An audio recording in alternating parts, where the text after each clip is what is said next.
Welcome to the Eating at a Meeting podcast. I'm your host, Tracy Stuckrath, dietary needs expert, certified meetings manager, certified food protection manager. I have searched the globe to find people and businesses who are creating safe, sustainable, and inclusive food and beverage experiences for their employees, guests, and communities. In each episode, you will find authentic conversations about how food and beverage impacts inclusion, sustainability, culture, community, health, and wellness. I know that sounds like a lot, but we're going to cover it all. Are you ready to feed engagement, nourish inclusion, and bolster your bottom line? If so, let's go. Good morning, everyone. Welcome to the Eating at a Meeting podcast live.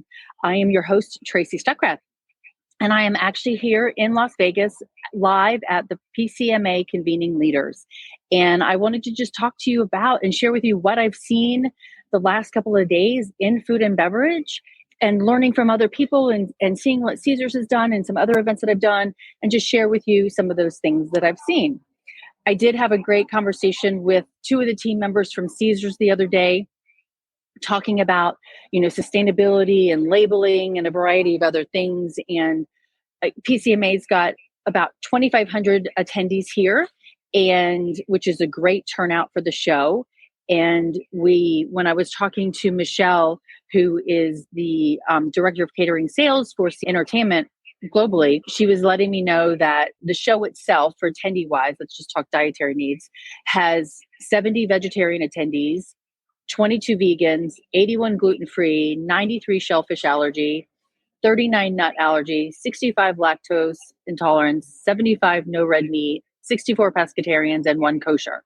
So I haven't done the statistics on what that is overall. I haven't added that up to figure that out, but at least 10% of the attendees have some sort of dietary need. Jen, thank you so much for telling me that my sound sounds just fine. I appreciate it. Yay, because I am on the show floor and I want everybody to make sure they can hear me properly. But, talking to Caesars the other day, we're talking about sustainability and, their practices that they have in place, you can actually find on Caesars website. And I'll share that link later to find out what practices they actually already have in place in their properties and what they're doing. But it does rely on planners to say, hey, this is what we want to do. So you have to look at those guidelines that they have, or not guidelines, but what they already do, the practices they already have in place, and say, hey, I want to do this too. Or come to them with things that you want to do. And that is from what kind of plating that you want to do, what kind of, do you want to do any donations after the fact, food, things like that. So monitoring the water, monitoring the air conditioner, sorting, recycling, et cetera. So look at what practices they have and then talk to them about what you want to do and what you want to accomplish with your event as far as sustainability is concerned. When I was talking to her and John, who actually is the director of operations for Caesars in Atlantic City over the waterfront, the Tropicana and the Harrah's Resort, talking operationally wise, it's really interesting to learn that when you're talking food and beverage, you've got the executive chefs, but you also have the front of house operations team. And I thought this was an interesting tidbit, is that the operations team, and it may just be for this Caesars Forum here in Las Vegas, but the operations team is the one that actually is ordering the sodas and the break foods, whereas the chefs are ordering the food for the other culinary catered events. So we have different people that we need to make sure that are creating the menus that we want and ordering the things that we want. We did talk about also getting the food and beverage in because of the food shortages that we have right now. And they haven't really seen too big of an impact yet.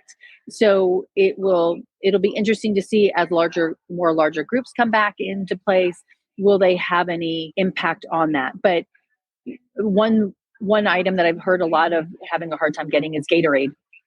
And it's not necessarily that they don't have the product, but the distributors don't have the staff to deliver it to them, to the clients. So we need to be really looking at that and what we want to have on. Talking to them about food and beverage trends, well, more specifically beverage trends. Michelle said, The non-alcoholic beverages are definitely a thing that we need to pay attention to. They have not dropped. They're actually skyrocketing, and we need to talk to them about what we want to serve. So they might not have it listed on their catering menu, different mocktails or different non-alcoholic beverages besides the standard sodas and water that we have. So if you have something that you want to add, definitely make sure that you ask for it well in advance so they can place the orders, because you never know when they can get that or not. So, and they probably don't have it in stock, because Steve mentioned you can't keep things in stock that aren't necessarily going to be ordered by every single meeting group that's in town or in the property. So, but now I want to go through and show you some slides of some food that I've seen and some comments that I have about food and beverage. Overall, I think Caesars has done a great job in the presentation and the service levels that they've provided us here at the convention. I have not had the opportunity to talk to anybody from PCMA, even though I've requested it. So these are what I'm showing you are my comments and anything that I've heard from the Caesars team. So let's get started with some slides on food and beverage. I'm going to change my little layout here. Okay, food and beverage at convening leaders. So this one slide, we're just going to go to the next one. I think this is one presentation. This was the opening night reception. I love that Caesars has these square bowls, and it's, pick up and go. There's not a server there, so this is but I do like the different style bowls that they have, and easy to carry around with you when you're moving around the space. That's a close up, and this was a kale wrap that was vegan, and I think it was vegan and gluten-free, or vegetarian and gluten-free. So it was delicious. And I also wanted to show they actually had walk-up action stations with chefs that were carving a variety of different foods, and I'll show you some of those foods as well. They also had these plates that are on the table next to the chef, or in front of that other chef back there, that were already pre-plated, and you can go up and pick them up, and I'll show you some of those too. Here's one of the action stations with the cart with the chef. Somebody did comment to me that they didn't like that all this fresh fruit food was used as decor on these action stations, because what's going to happen to it after the fact? It's probably going to get thrown away. And this one person decided to pick up one of those peppers and eat them himself. So I thought that was interesting. But here's a close-up of one of the action stations. This is actually a vegan gluten-free dish. It was a potato mushroom parve. I think that's how you say it. But it was slices of potatoes and slices of mushrooms. Very delicious. And then this is another table. I like this table, the decor, the light up. I'm showing it to you inside. This is the same exact reception. And so I do like the fact that the reception was inside and outside. It did get a little bit chilly outside. So anybody that wanted to come inside, they could actually get all of the same food that was outside inside. But I do like the colorful table. And outside, I think they were pink. The lights changed. So that was fun.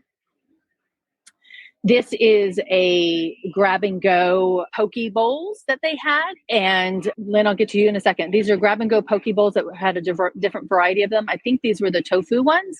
So they did have a vegan option. But I liked they had a separate lid on there that was screw off and grab and go. So that was a good presentation. I think this was the lamb shank that was served. And as you can see, it's already pre-plated and ready to pick up by anybody.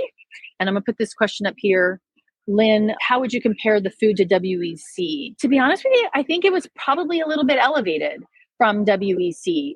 This show, we did not have any we didn't have any box lunches to pick up and go. Everything was either served by an attendant or self-serve. There was or grab and go. There were no box lunches per se, like we had at a couple of the WEC events. And there was no seated and served plated dinner or plated lunch. So that was the difference. This has all been buffet style or tapas. So that's one big difference on that. Here's the salmon. This was a poached salmon that was available as well. The desserts completely wowed me. I love the presentation style. So you had some popsicle kind of cupcakes and some other cakes there. They were delicious. These pop art was awesome. I love the presentation here. Grab and go, as you can see right next to it, I'm going to show you in a little bit, these are snow cones with cotton candy and in an ice cream cone. We're going to jump to breakfast this was on Tuesday morning. I love the presentation style. Again, Caesars is using these fun glassware, and I'll show you some other ones here. They use these for their parfaits. Really love them.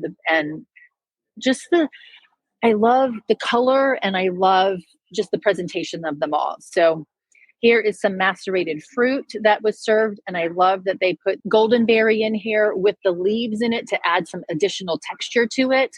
But those are using regular bar glasses for serving the fruit, and I love that. Francois, they've done a really good presentation. I really do love what they've shown. Seating arrangements, I'm going to get to that in just a second. So somebody's asking, what are the seating arrangements for consuming all of this lovely food? And I'm going to show you that in a few minutes, okay? Here is a presentation of some biscotti, and actually going back to Lynn's question of comparing it to WEC, I love this because it's actually each different biscotti is in a different wrapper, whereas at the other event, there were 3 biscottis in one container, and one contained nuts, the other one didn't, so it was cross-contact.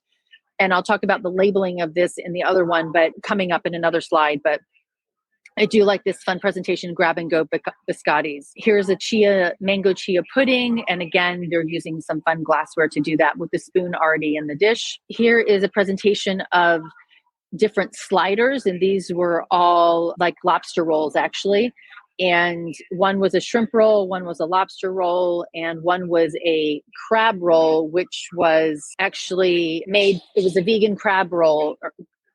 Vegan crab roll was actually made out of hearts of palm, and everybody who ate it said it was delicious. This was a soup presentation, and I love the fact that they had the bread bowls as well as regular bowls for anyone who didn't want to eat out of the bread bowl. So that was a nice different thing to do there. And as you can see, a server is serving. Here's a presentation of salads. On this presentation, there's some coleslaw, 2 different green salads, and right where this person's hand is in the front, that was a different variety of different fruit salads. So good variety there. This is a presentation walking through a standard buffet. So it was self-serve on this buffet, and a variety of different things in those chafing dishes. Again, just the presentation is great. I love these. These are all chocolate covered strawberries with different decor on them. This is grab and go afternoon break, bags of popcorn, bags of potato chips, and little glasses of macerated fruit. All grab and go. Here's an above shot of a bacon grab and go. And so these were caramelized bacon, different options that you could grab on that. So I love that presentation again. This presentation of muffins was actually from day 2. And I actually like it better than day 1 because all of the muffins were on the same tray. The challenge with this on the labeling is that there was only one label for all 5 of these trays. So I don't like that, but we'll talk about that later. I love this macaroon presentation that was on the tray with the strawberries. So got lots of, and here's another salad display. I'll show you some signage for this in a few minutes, but this is a great presentation. I love their linenless tables that roll and go. Really fun to do. Okay, so back to that. And now I'm going to do seating arrangements. I had one on seating arrangements. Where did it go? I had another slide. So, oops, I don't want that one. Hang on. Let's talk about labeling real quick. So, I'm picky about my labeling, how I want it done. And to me, Caesars does a good job. I think every property around the country could do a better job. It's just my personal opinion. But one of the things that I want to see across the board from all properties is consistency. And what I'm learning from every property that I talk to is that it is typically the front of house staff that's making the labeling.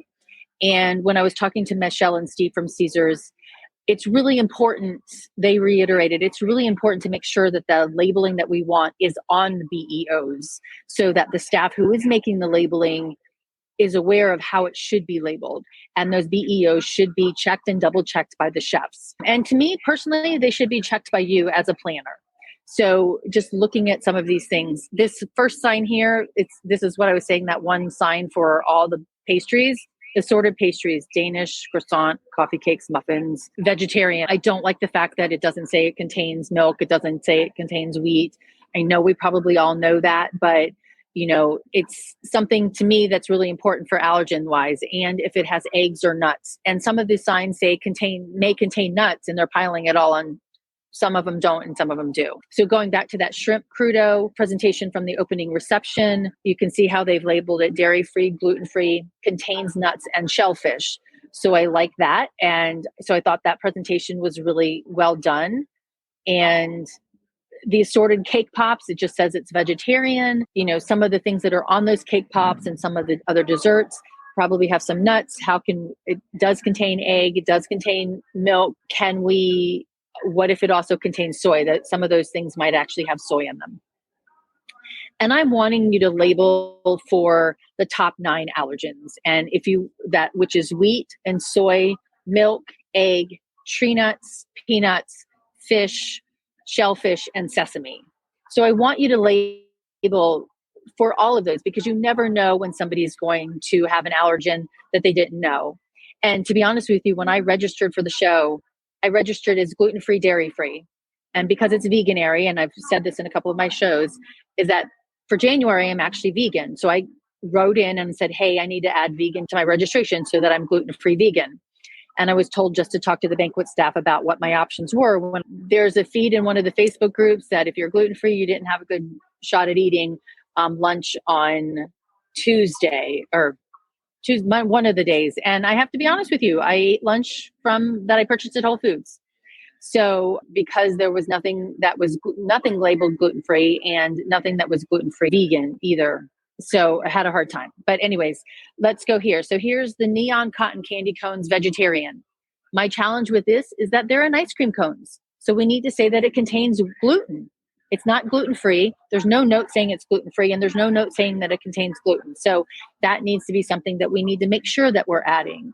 And Christina, this goes back to your salad thing from like 5 or 6 years ago that you posted on my Facebook group, is like, this salad is not gluten-free because it's in an ice cream cone. Let's see, I'm going to take off that banner. Here's for the salmon that I showed you a little while ago. It's got cherries, shallots, it's dairy-free, and it contains fish. It does not say that it contains wheat or gluten, and it does not say that it's gluten-free. So as somebody that's gluten-free, I'm not going to even try it because I don't know. And so I'm hesitant about eating that. The parfaits, and I don't know if you can see that one up in the upper right-hand corner, parfaits, fresh berries, Greek yogurt. So it says it's vegetarian, gluten-free, and contains nuts. The one in the upper right-hand corner is one from the next day. And the difference in it, sorry, it's too small, doesn't say contains nuts. So exact same ingredients that are listed there, but one says it contains nuts and one doesn't. So to me, here's a soy lacquered short rib. It's got eggs, so it's nut free, but it doesn't, again, I know it's got bread on it, but let's say that it's gluten free. Assorted pastries and muffins. It's saying here that it's vegetarian, may contain nuts.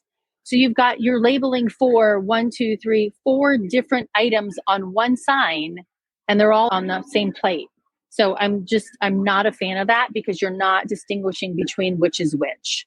And to me, that's a safety issue. Here are the biscottis.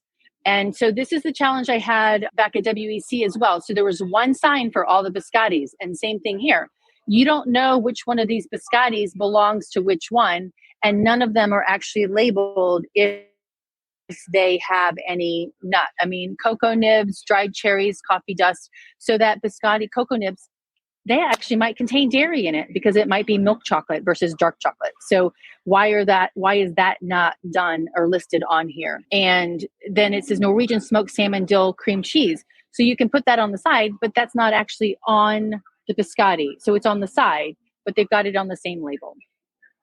Confusing to me. Here is the presentation of the lobster rolls or seafood rolls. And so they all look exactly the same. And this one here, I want to bring attention to in the upper right-hand corner, which is the vegan one. But if you read the label, it says butter bun. So all of the sandwiches are served on the exact same roll, and they're all called a butter bun. So I'm really hesitant to know, or I want to question, is that vegan sandwich actually vegan because it's on a butter bun? So just things, it's hard to do this. I'm not saying it's easy. It's 100% hard. But we have to have checks and balances across the board to catch these things and how it's labeled. Here's some cookies. All the cookies were on the same tray. There's no labeling of anything of any sort whatsoever on which one's what. It does contain, one of them contains almonds, so it says contains tree nuts, but there's no other, contains dairy, contains wheat, eggs, etc. Here are the muffins in a different way with the one single sign for all of them. Showing you the coffee. So here's 2 different containers that look exactly the same with 2 different labels, 2% milk and fat-free milk. If me and Francois pick up the labels, pick up the bottles at the same time, how do we know which one to put them back in? As a planner, I find gluten-free vegan to be one of the hardest combos to accommodate 100%, but I'm going to show you some examples. I agree with that. It's not easy. I'm going to show you some things that I ate on an ancillary tour in a few minutes. So give me a few minutes to show that. Gary, the subtitles block out the signs on the food. Okay, I will. I'll figure out how to do that on another one. Thank you for letting me know. Here is some lemon curd and whipped cream. I find it interesting that whipped cream is labeled vegetarian, but lemon curd is not shown anything. So how do we manage that, right? So lemon curd actually contains eggs and dairy in it. So making sure that there's consistency in how we do this. Assorted house-made leathers. No idea what is in any of these things. So I didn't touch them. These are beautiful. I love these energy bar pops. Really do like them, but there's 3 different versions of them, but there's all labeled on one sign. And to me, they look different. So, but I don't know which one is which because they're all on the same. These signs were introduced on Tuesday or Wednesday's lunch. Love them. They were nice and big. You could see them from across the room. And, and somebody's like, well, we can use these and not have to put the labels on the tables, but going back to that lobster roll table, if you don't know which one's which, so you still need signage on the tables as well as these. But I love the fact that these were here and they told you what was in them. The one thing that bothers me is the fact that on the bottom of this lunch toast one, gluten-free available on request. So we've already requested it in our registration form. And so we have to ask differently. Right. And sometimes there's not necessarily a server there to go get you one. So finding that was a challenge. Here's another one, the Petite Halal Station. Again, gluten-free available upon request. And Tracy, could you post a couple of the food cards on LinkedIn? Jerry, yes, I will do that as well. Just confirm with me, you want the labeling that I've seen? Yes, I can do that. And this was interesting. This sign here, marinated vegetable station, and I did have this, but this purple frilly mustard, right? It's got kale, shard lemon, pancetta, marinated fennel, farmer cheese, red wine vinegar. It's gluten-free and nut-free. But as you can see from this picture here, the salad is actually separate from the bacon and the cheese. The bacon is up in the upper right-hand corner. So this is actually labeled a little bit incorrectly because I could actually eat the salad, which made it vegan. And then I put this beautiful charred cauliflower on top of it and ate that for my lunch. It was delicious. So, room sets. Here we go. So going back to the Facebook user who asked me, this isn't actually a picture from inside the convention center looking out to the outdoor reception. So we had the indoor-outdoor option, which is awesome. The garage doors of sorts was opened, which I thought was fantastic. The opening reception, we had different tables, 72-inch rounds around. Let me see where my next one is. You've got some highboy tables as well. The 6-foot tables were separated 6 feet apart. There were no more than 5 chairs per table at this reception. So I thought that was really good. And again, this was outside, so it warranted for a lot more space. You also had highboys and you had picnic tables. So those were scattered throughout the entire reception. I thought that was really well done. Here's a picture of it inside. You can see the tables are spaced. There are more chairs around these tables, and I'm more chairs around these tables than there were outside. And I'm going to take you on a walk of the show floor in just a second so you can see some other seating that's available. Actually, let's see if we can do this.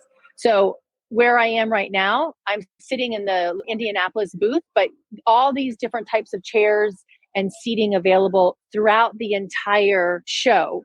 And you can see that there's this big highboy table here with lots of chairs there. There's some couches right over there with some table seating, and then let's see if I can do that. Some chairs there and other couches. So that kind of seating is scattered throughout the entire promenade area where the buffets were served. So people could spread out. They could sit in people's booths. They can sit at, these round tables that are shown on the screen. And actually, let me go back and let me take this down real quick, or I'll do that in a second. I'll show you those pictures again.